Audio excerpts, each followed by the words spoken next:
제가 지금 신방을 하고 있습니다. 사랑교구부터 시간이 되는 대로 한 가정씩 원하는 분들 신방하고 있는데, 조금씩 시간이 지나다 보니까 신방하신 분들 이제 얼굴이 눈에 들어오기 시작하더라고요. 오늘도 보니까 예전에 몇 달 전 신방할 때 원래 교회를 잘 다니지 않던 남편이었고 너무나 일이 바빠서 교회를 잘 나오지 못하는데 아내와 아들을 사랑하는 마음으로 가끔씩 나오는 분이 계셨습니다. 제가 그분한테 예배할 때 얼굴 보이면 제가 이렇게 인사하기로 했거든요. 네, 지금 오늘 나오셨길래 제가 지금 인사하고 있는 겁니다. 네, 네, 뭐 몇 번 나오셨는데 눈에 오늘 띄어서 이렇게 네, 반갑습니다. 우리가 성경을 읽다 보면 참 이 말씀은 이해하기 어렵다 이렇게 생각이 드는 구절들, 말씀들을 만날 때가 있습니다.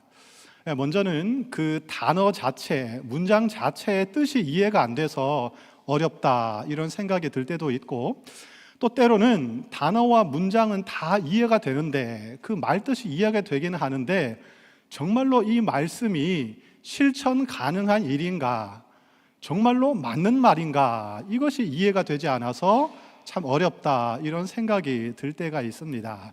예를 들면 이런 말씀이 있습니다. 너는 구제할 때에 오른손이 하는 일을 왼손이 모르게 하라. 구제할 때는 모르게, 하나님만 알도록 해라 이런 뜻인데 그게 사실은 불가능합니다. 어떻게 하면 좀 더 알려줄까, 그런 고민이 드는 것이 인간의 솔직한 심정이지요. 또 이런 말씀이 있습니다. 누구든지 내 오른편 뺨을 치거든 왼편도 돌려대라. 이것도 사실 말이 되지 않지 않습니까? 만약에 오른편 뺨을 맞으면 달려가서 2배, 3배 갚아주고 싶은 것이 바로 우리 인간의 마음입니다. 그런데 예수님의 말씀은 참 우리의 현실과는 동떨어져 있구나, 과연 이것이 가능한 일인가 이런 생각이 들 때가 많은 것이죠. 오늘 본문 말씀도 바로 그런 종류의 말씀이라고 생각할 수 있습니다. 물론 가만히 생각해 보면 참 좋은 말씀이고 맞는 말씀인 것 같은데 참 사실은 이해하기 어렵다 이런 생각을 할 수밖에 없는 구절입니다. 주는 것이 받는 것보다 복이 있다. 여러분은 이 말씀을 어떻게 생각하십니까? 정말로 진심으로 받는 것보다 주는 것이 더 기쁘고 더 행복하고 즐겁다고 여러분은 공감하고 계십니까? 동의가 되십니까? 때로는 주는 것이 참 기분이 좋을 때가 있습니다. 자녀들, 손주들, 사랑하는 사람에게 선물을 주면 기뻐하는 그 모습을 보고 내 마음도 즐거워질 때가 있습니다. 그러나 대부분의 경우는 솔직히 말을 하면 주는 것보다 받는 것이 훨씬 더 좋다는 것이 사실입니다. 여러분 한번 생각해 보십시오. 사랑을 받아서 좋고, 선물 받아서 좋고, 또 용돈 받아서 좋지 않습니까? 월급 들어오면 얼마나 기분이 좋은지요. 또 인정받으면 좋고 칭찬받으면 좋은 것입니다. 우리는 모두 받는 것을 훨씬 더 좋아하고 있습니다. 물론 받는 것이 좋다고 해서 항상 받을 수만은 없습니다. 왜냐하면 우리가 살아가는 세상은 주고받는 원리가 작동을 하고 있기 때문입니다. 인간을 가리켜서 경제적인 동물이라고 말을 하고 있습니다. 경제활동이란 주고받는 활동입니다. 재화와 용력을 서로 주고받는데, 쉽게 말하면 인간은 돈이나 물건이나 서비스를 주고받으면서 그렇게 함께 살아가고 있습니다. 또 인간을 가리켜서 정치적인 동물이라고 말을 하고 있습니다. 정치란 다양한 이해관계를 가진 사람들이 서로 의견을 조율하고 협의를 통해서 합의를 이루어가는 과정이지요. 그런데 그 과정을 살펴보면 거기에도 주고받는 관계가 들어 있습니다. 언젠가 제가 드라마를 보다가 이런 대사를 들은 적이 있습니다. 정치란 하나를 내어주면 하나를 받는 것이다. 하나를 내어주고 하나를 받는 것이 바로 정치다. 제가 그 말을 들으면서 정말 그렇구나 이런 생각을 했던 적이 있습니다. 이처럼 인간의 삶은 주고 받고 또 받고 주는 관계가 기본으로 설정되어 있는 그런 세상이라고 할 수 있습니다. 그러니 주는 것이 받는 것보다 더 복이 있다, 이렇게 말하는 것은 사실은 굉장히 어려운 일입니다. 만약 주기만 하고 계속해서 베풀기만 하고 받지는 못하는 사람이 있다면 우리는 그런 사람을 가리켜서 호구라고 표현을 하고 있습니다.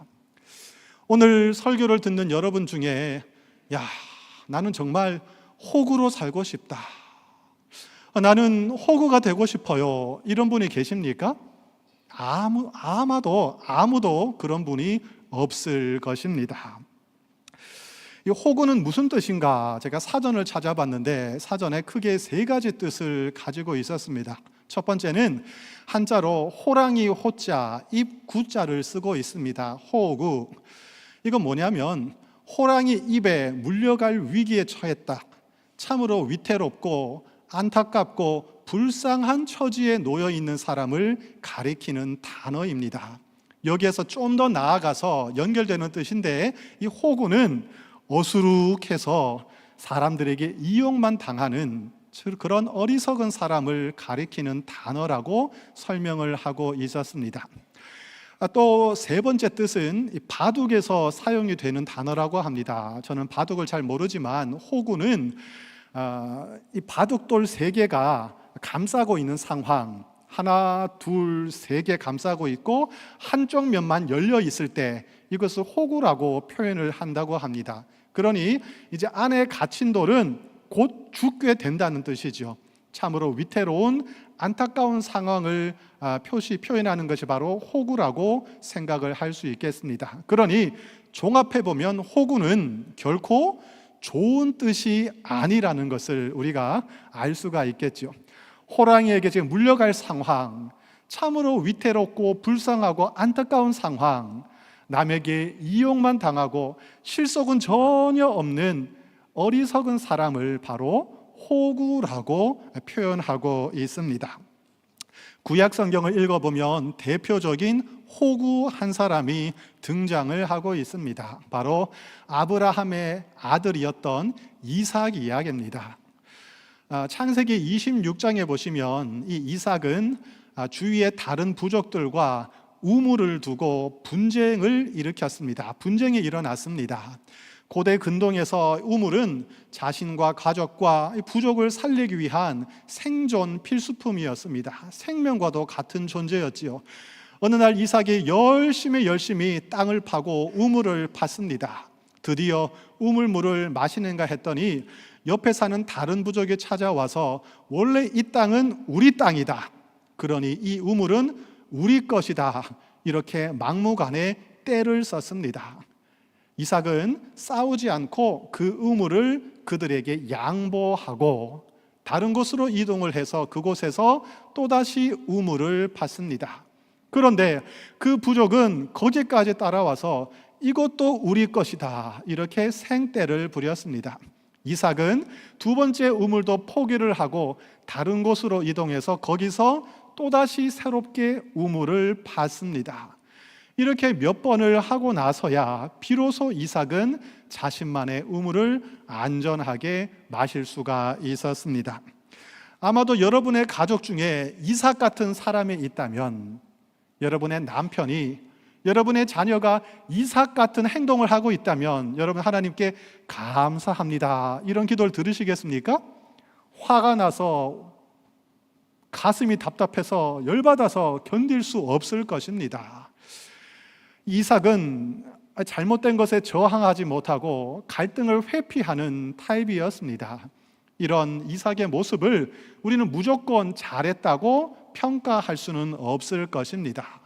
그런데 하나님께서는 이삭에게 찾아오셔서 그를 위로하시면서 이렇게 약속을 하셨습니다.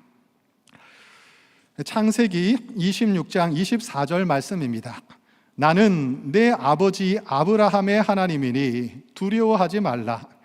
내 종 아브라함을 위하여 내가 너와 함께 있어 내게 복을 주어 내 자손이 번성하게 하리라. 어떻게 보면 이삭은 호구였지만 하나님은 그런 이삭에게 내가 너에게 복을 주겠다, 내가 너와 함께 하겠다, 이렇게 위로를 해 주셨습니다.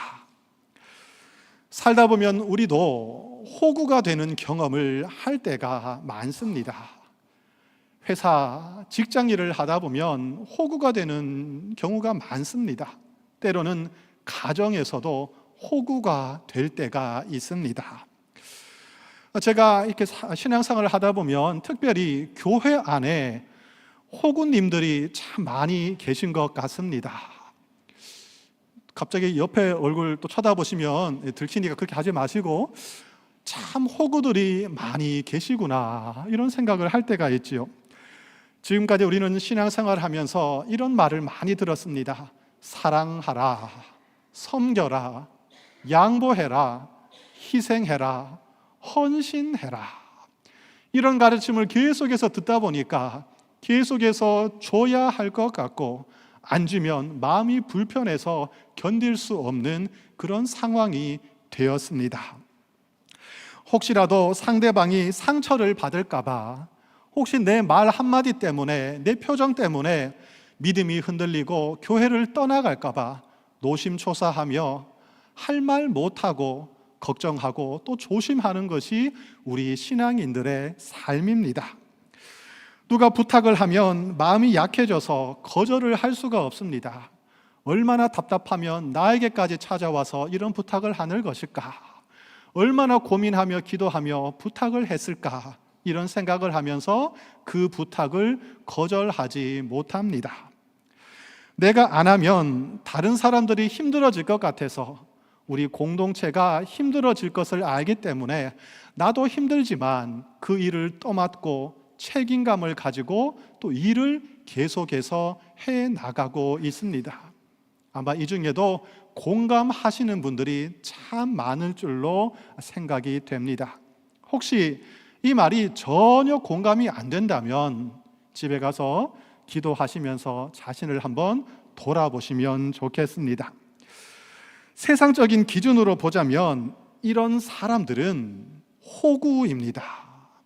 그런데 하나님께서는 그들에게 이렇게 말씀하십니다. 너는 복이 있다. 너는 복을 받을 것이다. 미국의 아이브리드 대학 중에 이 펜실베니아라는 대학이 있습니다. 이 펜실베니아 대학교의 이 상경대학을 가리켜서, 경영대학을 가리켜서 이 와튼 스쿨이라고 부르지요. 이 와튼 스쿨의 최연소 종신 교수가 된 분이 있습니다. 이분은 하버드 대학을 수석으로 졸업하셨고 세계적으로 유명한 심리학자로 알려져 있습니다. 애덤 그랜트라는 교수님입니다. 이분이 쓰신 책 중에 Give and Take라는 책이 있습니다. Give, 준다, Take, 받는다는 뜻이지요. 소제목은 이렇게 붙어 있습니다. 주는 사람이 성공한다. 이 저자는 연구를 통해서 세상 사람들이 일반적으로 생각하는 것처럼 강한 사람, 이기적인 사람, 자기 자신밖에 모르는 사람이 성공한다는 그런 잘못된 생각에 제동을 걸고 있습니다. 이분은 세상에 있는 사람들을 세 종류의 부류로 구분을 했습니다. 첫 번째는 기버, 주는 사람이 있습니다. 기버는 다른 사람들에게 도움을 주는 것을 자신의 우선으로 생각하고 있습니다. 다른 사람을 돕기 위해서라면 자기가 갖고 있는 시간과 물질과 에너지를 기꺼이 나눌 수 있는 사람입니다. 이타적인 사람이라고 생각할 수 있겠습니다. 두 번째 부류는 matcher입니다. 여러분 영어로 matching 있지 않습니까? 서로 연결한다 이런 뜻인데 이 matcher들은 주고 받는 것을, 그 균형 맞추는 것을 아주 중요하게 생각을 하는 사람입니다. 주는 만큼 받으려고 하고 받은 만큼 주려고 하는 사람이죠. 다시 말하면 아주 똑똑하고 똑 부러지는 사람, 야무진 사람이라고 할 수가 있겠습니다. 세 번째 부류는 테이커입니다. 테이커는 받는 것을 가장 중요하게 생각하고 자신의 이익만을 위해서 최선을 다하는 사람입니다. 쉽게 말하면 이런 사람들은 이기적인 사람이라고 할 수가 있겠습니다. 이 저자에 따르면 전 세계 인구 중에 대략적으로 볼 때 이 매처가 한 56% 정도를 차지하고 있고 기버는 25%, 그리고 테이커는 19% 정도 된다, 이렇게 계산을 평가를 하고 있습니다. 자, 그러면 여러분 생각에는 이 세 부류의 사람들 중에서 누가 가장 성공할 가능성이 높을 것 같습니까? 반대로 얘기하면 이 세 부류의 사람 중에서 누가 가장 실패할 가능성이 높다고 생각이 되십니까? 성공 사다리를 이제 그려보면은 맨 위가 성공하는 사람들, 가장 아래가 실패하는 사람들이라고 했을 때 성공 사다리의 가장 아래쪽을 깔고 있는 사람들은 안타깝게도 기버라고 그는 연구를 통해서 그 결과를 도출하고 있습니다. 그럴 수밖에 없지 않겠습니까? 주기만 하고 받지는 못하니까, 호구이니까 성공할 가능성이 가장 낮을 수밖에 없습니다. 바로 그 위에는 테이커들이 자리를 하고 있습니다. 테이커는 받기만을 바라는 사람들이죠. 계속해서 받다 보니까 처음에는 이익을 취하는 것처럼 보이겠지만 시간이 갈수록 그 사람의 본 모습이 뽀록이 난다 그러죠. 다 들통나게 되어 있습니다. 자기밖에 모르는 얌체 같은 이기적인 사람을 주위 사람들은 가만히 두고 보지 않습니다. 반드시 심판을 하고 보복을 하는 것이죠.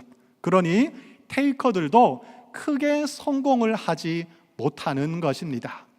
이 테이커 위에 누가 있을까요? 매처들이 있습니다. 조금 전 말씀드린 것처럼 매처들은 똑부러지고 야무진 사람입니다. 절대 손해보지 않습니다. 피해보지 않습니다. 그렇다고 남에게 피해를 주지도 않습니다. 주는 것만큼 받고 받는 것만큼 주는 사람, 똑똑한 사람입니다. 그러니 다른 사람들보다 성공할 가능성이 상당히 높은 것입니다. 그런데 이 애담 그랜트의 연구에서 아주 흥미로운 사실이 한 가지 등장을 하고 있습니다. 그것은 뭐냐면 최고 성공한 사람들, 이 성공 피라미드의 가장 위쪽에는 또다시 기버들이 등장을 하고 있다는 사실입니다. 가장 아래쪽에 실패하는 사람들도 기버이고 가장 크게 성공하는 사람들도 기버라고 그는 연구를 통해서 밝혀내고 있습니다. 가장 아래쪽에 있는 기버들을 순진한 기버 또는 호구라고 부른다면 가장 위쪽에 있는 기버들은 스마트 기버, 지혜로운 기버라고 우리는 표현을 할 수 있겠습니다. 둘 사이에는 분명한 차이점이 있었습니다. 순진한 기버, 소위 호구들은 자신의 한계를 깨닫지 못합니다. 무조건 주려고만 합니다. 무조건 희생하고 무조건 고생만 하려고 하는 것입니다. 그러다 보니 결국은 번아웃 되고 마는 것이죠. 자기 자신을 돌보지 않다가 결국은 다른 사람도 돌볼 수 없는 안타까운 상황에 빠지고 말았습니다. 반면 지혜로운 기버들은 기준을 잘 설정하고 전략적으로 도와주는 방법을 알고 있었습니다. 누구를 도와줘야 하는지, 다 도와줄 수 없으니까 꼭 도와줘야 하는 사람들, 꼭 필요한 사람들을 도와주는 것이죠. 언제 어떻게 도와줄지 구체적으로 생각을 하고 깊이 있게 판단을 하는 사람들이었습니다. 무조건 주는 것이 아니라 상대방이 진정으로 성장할 수 있도록, 진정으로 성공할 수 있도록 효과적으로 도와주는 사람들이었습니다. 이렇게 함으로써 그들은 자기 자신도 보호할 수 있었고 상대방도 효과적으로 도울 수가 있었습니다. 이런 과정이 계속해서 반복되면서 사람들에게 좋은 평판을 얻게 되었고 또 강력한 네트워크가 형성되었고 결국 가장 크게 성공하는 사람들이 될 수가 있었습니다. 여러분, 이 연구 결과의 의의가 무엇일까요? 제가 지금 이 연구 결과를 왜 예화로 들고 있는 것일까요? 사람들은 하나님의 말씀이 사실은 현실과 동떨어져 있다, 잘 이해가 되지 않는다, 이렇게 쉽게 생각하는 경향이 있습니다. 그런데 세상의 학문도, 세상의 석학들도 하나님의 말씀이 진리라는 것을 그들 나름대로 증거 자료로 제시하고 있다는 사실입니다. 주는 것이 받는 것보다 복이 있다. 이 말씀은 우리 주님께서 하신 말씀이라고 사도 바울은 오늘 우리에게 가르쳐주고 있습니다. 우리는 예수님의 말씀이 진리라고 믿고 있습니다. 내 인간적인 생각으로는 그게 말이 안 되는 것처럼 보일 때도 있겠지만 예수님이 그렇다고 말씀하셨으니 그 말씀이 진리라고 믿고 있으니 그렇게 한번 실천해 보는 것이죠. 그러니 받는 사람이 되는 것보다 주는 사람이 되기 위해서 우리는 애쓰고 노력하며 살아가야 할 것입니다. 그런데 예수님께서는 우리가 무조건 주기만 하는 그런 사람들이 되기를 바라지 않으실 것입니다. 우리는 주는 사람이 되어야 하지만 이왕이면 지혜롭게 주는 사람이 될 수 있어야 하겠습니다. 주는 사람이 되어야 하는데 어떻게 하면 더 지혜롭게 줄 수 있을까? 오늘 말씀을 좀 더 깊이 있게 이해하기 위해서 3가지 질문을 여러분들에게 드려보도록 하겠습니다. 이 질문을 스스로에게 던져보면서 오늘 말씀의 의미를 좀 더 깊이 있게 생각해 보시기를 부탁을 드립니다. 첫 번째는 동기에 관한 질문입니다. 나는 왜 주려고 하는 것인가? 내가 지금 주려고 하는데 나는 왜 주고 있는가? 동기를 한번 잘 살펴보라는 말씀입니다. 우리가 주는 동기는 참으로 다양한 동기들이 있을 것입니다. 자기 과시를 위해서, 또 자기 만족을 위해서, 다른 사람들에게 인정을 받기 위해서, 때로는 다른 사람들과 비교하면서 경쟁해서 이기기 위해서 줄 수도 있을 것입니다. 그런데 그런 동기들은 하나님께서 원하시는 참된 동기는 아니지요. 지난주 설교 시간에 우리는 모두 1만 달란트를 탕감받은 사람이라고 말씀을 드렸습니다. 우리 모두는 하나님께 엄청난 은혜, 엄청난 선물을 받은 사람들입니다. 내가 가진 모든 것들은 사실은 하나님의 소유이지요. 하나님께서 우리를 보시고 이 땅을 살아가는 동안 필요한 것을 아시고 잠깐 동안 우리에게 맡겨주신 것들, 우리에게 허락해 주신 것들이라는 사실을 우리의 믿음의 사람들은 잘 알고 있습니다. 그러니 다른 사람에게 준다고 했을 때 이것은 내 것을 주는 것이 아니고 사실은 하나님의 것을, 하나님께서 나에게 맡겨주신 것들 중에 일부를 그 사람을 위해서 흘려보내는 것이라는 것을 우리는 알 수가 있습니다. 그러므로 주는 행위 그 자체가 중요한 것이 아니고, 주는 것도 너무 어렵지만 주는 행위 그 자체가 중요한 게 아니라 내가 하나님의 은혜의 통로라는 사실을 깨닫는 것이 더 중요한 말씀입니다. 여러분, 밭농사를 지어보셨죠? 저도 텃밭농사를 지어봤는데 참 재밌는 경험을 했습니다. 수도꼭지에 물을 틀고 호수를 연결해서 쭉 이렇게 물을 주면 그 호수에 따라서 이 물이 흘러가는 것을 경험할 수가 있었습니다. 이 호수를 이쪽으로 대면은 물이 이쪽으로 흘러가고요, 이쪽으로 되면 물이 이쪽으로 흘러가고, 이쪽으로 되면 이쪽으로 흘러가는 것이죠. 여러분은 바로 은혜의 통로입니다. 하나님께서 은혜의 근원이시고 여러분에게 은혜를 부어주시는데, 여러분은 그 은혜의 통로가 돼서 방향을 그냥 트는 것입니다. 그러면 하나님의 은혜가 여러분을 통해서 다른 사람들에게, 세상에 흘러가게 되는 것입니다. 이것을 깨달아야만, 이 원리를 이해해야만 우리는 바른 동기를 가지고 다른 사람들에게 주는 삶을 살 수가 있을 것입니다. 둘째, 복이란 무엇인가 하는 질문입니다. 우리 모두는 복을 받고 싶어 하는 사람입니다. 영적인 복, 물질의 복, 관계의 복, 건강의 복. 성경에 따르면 이 모든 복들은 하나님께서 주시는 것이라고 말씀하고 있습니다. 우리가 즐겨 부르는 찬송 중에 찬송가 28장을 보면 이런 가사로 시작을 하고 있습니다. 복의 근원 강림하사 찬송하게 하소서. 무슨 말입니까? 복의 근원, 바로 하나님이라는 말씀이죠. 하나님이 모든 복의 근원이라는 말씀입니다.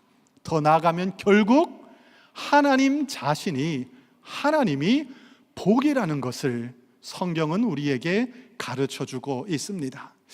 하나님이 복이다, 이것을 어떻게 설명을 드릴 수 있을까요?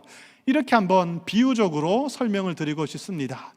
여러분, 자녀가 태어났을 때 얼마나 기쁘셨습니까? 자녀가 자라다 보면 이제 뭐라 표현하죠? 보기 싫기도 하고 짜증나기도 하고 막 징그럽기도 하지만 어릴 때는 너무 사랑스럽지 않습니까? 여러분의 손주들을 한번 생각해 보십시오. 사랑하는 사람을 한번 떠올려 보십시오. 그럴 때 여러분 뭐라고 표현하셨습니까? 이 복덩어리, 어이구 이게 이 복, 아이고 이런 복덩어리가 어디서 왔나, 그런 말씀 해보셨습니까? 머리를 쓰다듬어주고 얼굴을 만져주고 막 안아주고, 복덩어리. 그 사람을 통해서 주어지는 어떤 다른 것이 복이 아니라 그 사람 존재 그 자체가 복이라는 의미가 아니겠습니까? 마찬가지로 하나님께 적용해 보면 하나님 그 자체가, 하나님 존재가 우리에게 복이 된다는 사실입니다.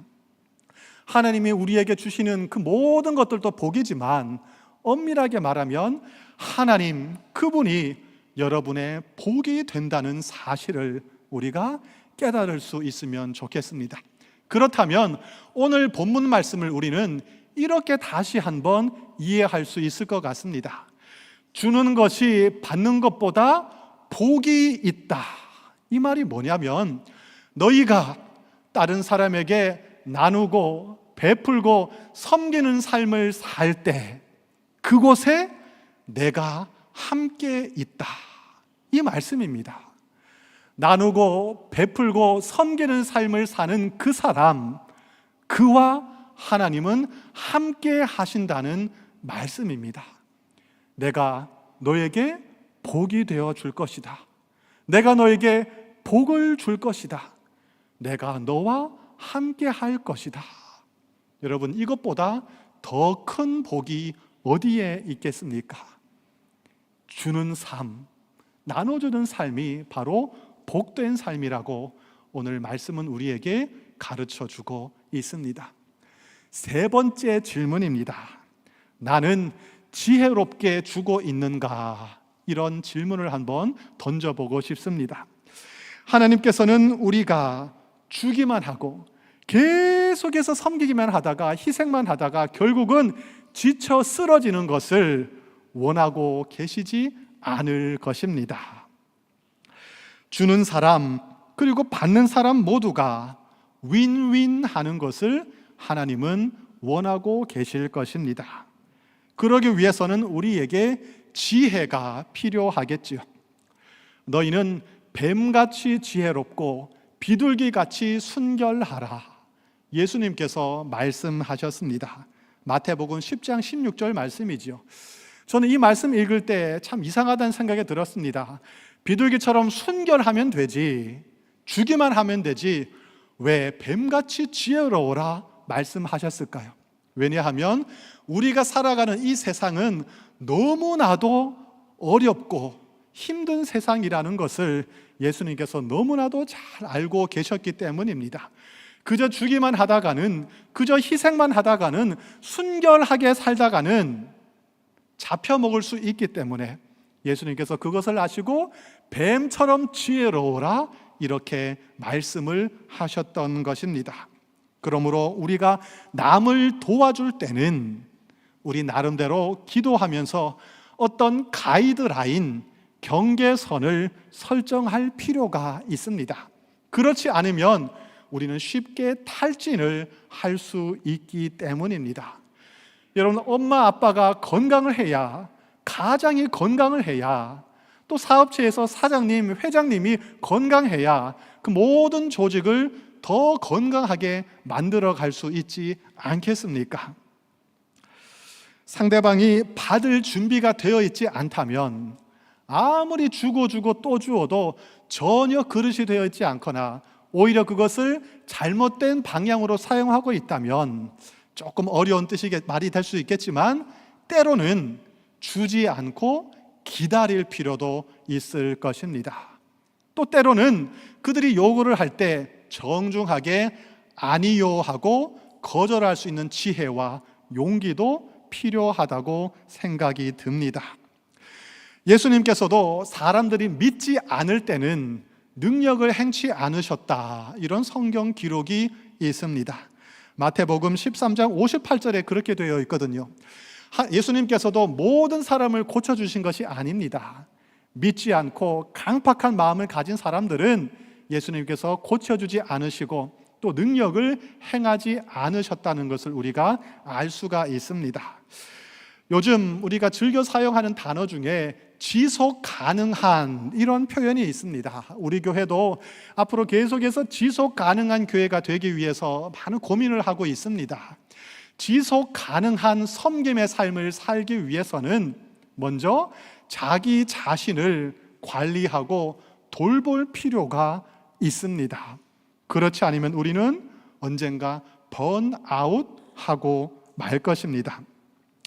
예수님은 수많은 사람들을 가르치고 치유하시면서 참으로 분주한 인생을 살다가 가셨습니다. 그런데 예수님께서도 때로는 무리를 피해서 한적한 곳으로 도망을 갈 때가 있었습니다. 아무리 바빠도 다른 일을 제쳐두고 하나님 앞에 조용히 홀로 머물면서 기도하는 습관을 가지고 계셨습니다. 그렇게 하지 않는다면 절대로 지속 가능한 사역, 지속 가능한 사명을 감당할 수 없었기 때문입니다. 오늘날 우리가 살아가는 현대 사회는 모든 것이 넘쳐나는 풍요로운 세상입니다. 연세가 지긋하신 어르신들께서는 지난 날을 한번 생각해 보시기를 바랍니다. 우리가 사는 지금 이 세상이 얼마나 풍요롭고 살기 좋은 세상이 되었습니까? 그럼에도 불구하고 우리는 계속해서 더 많은 것을 가지고 더 많은 것을 소유하려는 욕심을 가지고 있습니다. 과연 우리는 얼마만큼 소유하면 참으로 만족하고 자족할 수 있을까요? 예수님께서는 이렇게 말씀하셨습니다. 주는 것이, 즉 베풀고 나눠주고 섬기는 것이 받는 것보다 복이 있다. 우리가 가지고 있는 것들 중에서 우리 것은 하나도 없습니다. 언젠가 설교 시간에도 한번 말씀을 드린 것 같은데, 만약 내가 지금 가지고 있는 것들이 정말로 내 소유라면 우리가 이 땅을 떠나갈 때 다 가지고 갈 수 있어야 할 것입니다. 그런데 참으로 이상하게도 하나도 가지고 갈 수가 없습니다. 내 머리카락 한 알도, 한 올도, 손톱, 발톱, 내 몸에 있는 세포 하나도 우리는 가지고 갈 수가 없습니다. 왜냐하면 내 것이 아니기 때문입니다. 필요하기 때문에 하나님께서 잠깐 동안 우리에게 맡겨주신 하나님의 소유입니다. 언젠가 때가 되면 우리는 하나님께 모든 것을 돌려드려야 할 것입니다. 이것을 우리가 조금만 더 빨리 일찍 깨달을 수 있으면 참 좋을 것 같습니다. 내 것이라고 착각하지 말고 너무나 움켜쥐는 삶을 살지 말고 주는 삶, 복된 삶을 살 수 있기를 축복합니다. 나누고 베풀고 섬기는 살 때 주어지는 고차원적인 기쁨과 삶의 행복을 누리시는 여러분들 되시기를 축복합니다. 이 땅에 많은 사람들이 주지 못해서, 베풀지 못해서 참으로 어려움을 겪고 있습니다. 그런데 때로는 어떤 사람들은 줄 줄은 아는데, 베풀 줄은 아는데 지혜롭게 주지 못해서 또 어려움을 겪고 있습니다. 하나님의 은혜의 통로로서 더 많은 사람들에게 받은 은혜를 나누어 주는, 흘려보내는 복된 인생 되시기를 축복합니다. 그러나 이왕이면 지혜롭게 베풀고 지혜롭게 섬김으로써 여러분 자신도 보호하시고 여러분 자신의 유익도 얻을 수 있는 지혜로운 사람들 되시기를 또한 부탁을 드립니다. 저는 종종 이런 생각을 할 때가 있습니다. 예수님을 믿는다는 것은, 예수님을 따라가는 삶이란 어쩔 수 없이 호구가 되는 삶일 수밖에 없겠구나. 왜냐하면 십자가의 길이 바로 그런 길이기 때문입니다. 그러나 우리가 호구가 된다 할지라도, 어쩔 수 없이 호구되는 인생을 살 수밖에 없다 할지라도 하나님께서 기뻐하시고 하나님께서 인정하시는 호구라면 우리는 기꺼이 호구가 될 수 있지 않을까, 이런 생각을 해봅니다. 사도 바울은 예수님의 사람들이 이 땅의 삶을 살아갈 때 어떻게 살아가야 하는지, 어떻게 살아가고 있는지 참으로 감동적인 표현을 통해서 우리에게 전해주고 있습니다. 고린도 후서 6장 9절 10절 말씀입니다. 요즘 찬양의 가사로도 불려지고 있는 말씀인데요, 제가 한번 읽어드리겠습니다. 우리는 무명한 자 같으나 유명한 자요, 죽은 자 같으나 보라 우리가 살아있고, 징계를 받는 자 같으나 죽임을 당하지 아니하고, 근심하는 자 같으나 항상 기뻐하고, 가난한 자 같으나 많은 사람을 부유하게 하고, 아무것도 없는 자 같으나 모든 것을 가진 자로다. 무슨 말입니까? 쉽게 말하면 세상 사람들은 우리를 가리켜 손가락질합니다. 참 어리석은 사람들, 별 볼 일 없는 사람들, 이렇게 우리를 놀려대지만 우리는 그럼에도 하나님의 은혜의 통로이다. 우리는 세상을 아름답게 하고 세상을 살리는 하나님의 사람들이다. 이런 말씀입니다. 서두에 이 호구를 호랑이 호자, 입구자로 설명을 드렸는데 다른 한자를 사용해서 이렇게 한번 해석을 해봤습니다. 여러분 좋아할 호자 아시죠? 여자 여자 아들 자자, 엄마가 아들을 안고 있을 때 느끼는 그것을 표현하는 글자가 좋아할 호자입니다. 좋아할 호자를 써서 호구라고 한번 생각해 보시면 어떨까 싶습니다. 하나님의 은혜가 흘러가는 좋은 통로, 세상 사람들을 도와주고 이롭게 하고 또 성장할 수 있도록 도와주는 하나님이 기뻐하시는 통로, 세상의 소금과 빛의 역할을 감당하는 하나님의 은혜의 통로가 되는 호구, 이런 뜻에서 여러분은 호구입니다. 2부 때도 말씀드렸지만 설교 시간에 조시다가 갑자기 이 말씀만 듣고 나서 목사님 우리 보고 호구래, 또 이렇게 시험에 들지 마시고, 하나님의 은혜의 통로가 되어서 호구로 살아가신 여러분들을 주님의 이름으로 축복합니다. 이왕이면 지혜로운 호구로 살아가시기를 부탁드립니다. 하나님께서 여러분과 함께 하셔서 복이 되어 주실 것이고, 여러분을 통하여 세상이 더욱더 아름답고 행복한 세상이 되도록 만들어 주실 것입니다. 그러므로 너무 낙심하지 마시고 계속해서 힘을 내시고 믿음의 길을 담대하게 걸어가시기를 축복합니다. 기도하겠습니다. 하나님 아버지, 하나님과 동등하신 하나님의 아들께서 하늘 영광 다 버리고 이 땅에 내려오셔서 우리를 위해 모든 것을 아낌없이 내어주셨으니 그 사랑에 감사를 올려드립니다.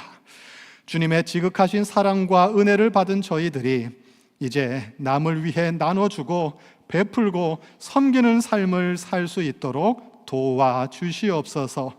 이왕이면 지혜롭게 주는 삶을 살도록 인도하여 주시옵소서.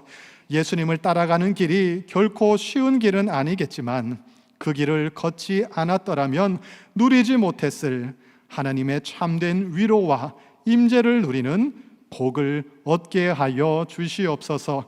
예수님의 이름으로 기도드립니다. 아멘.